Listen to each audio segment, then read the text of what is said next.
తెలియజేసుకుంటూ ముఖ్యంగా జగన్మోహన్ రెడ్డి గారు ప్రవేశపెట్టినటువంటి ఈ కార్యక్రమాన్ని విజయానంద రెడ్డి గారి ఆధ్వర్యంలో ధైర్యంగా మనందరం సంసిద్ధులుగా ఉండి వారి వెనక నడిచి ఈ ప్రోగ్రామ్ ని రాష్ట్రంలోనే ఏ నియోజకవర్గంలో సక్సెస్ కానటువంటి రీతిలో నంబర్ 1 లో నిలపడానికి మనందరం ఏం చేయాలో అన్న మనకు చెప్తాడు. దాన్ని పాటిస్తూ ఈ 35 రోజుల్లో మన ఈ ప్రోగ్రామ్ ఏదైతే కంప్లీట్ చేయాలనో వాటన్నిటిని కీలక అంశాలని కూడా మనకు చెప్తారు.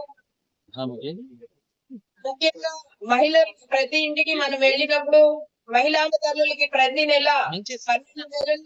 నెల ఏదో ఒక స్కీమ్ తీసుకొని వారి చేతుల్లో డబ్బులుండి ఆ ఇంటిని గడుపుతున్న పరిస్థితి జగన్మోహన్ రెడ్డి గారు ఉన్నప్పుడు వారు చూసే మరి ఇవాళ చంద్రబాబు నాయుడు గారు చేసినటువంటి మోసాన్ని ఇప్పుడు సిలిండర్ అన్నారు.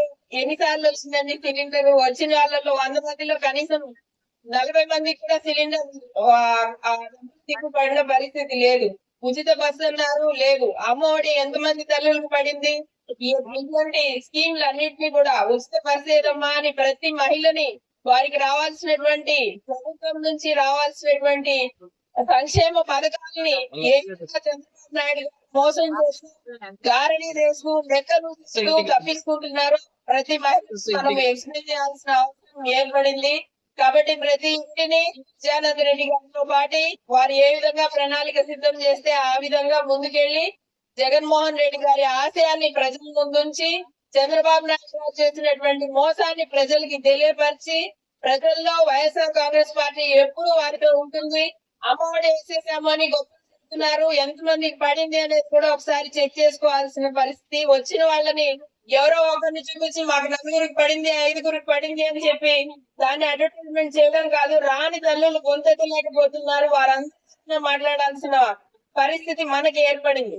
మరి మన చిత్తూరు నియోజకవర్గంలో ఏ విధంగా దాడి చేశారో మనందరం ఏ విధంగా ఇబ్బంది పెట్టామో ప్రోగ్రామ్ కి ముందు స్క్రీన్ మీద అందరు చూశారు. మరి జగన్మోహన్ రెడ్డి గారి మనసు ఎంత అల్లకల్లంగా ఉంటుందో ఇటువంటి పరిస్థితుల్ని ఎదుర్కొంటుంది అనేది మీరందరూ గుర్తుంచుకొని గాయపడ్డ సింహం వేట చాలా క్రూరంగా ఉంటుంది అని చెప్తారు. విజయానంద రెడ్డి గారు చెప్పారు, మాకు ఒక రోజు వస్తుంది, మనకు ఒక రోజు వస్తుందని.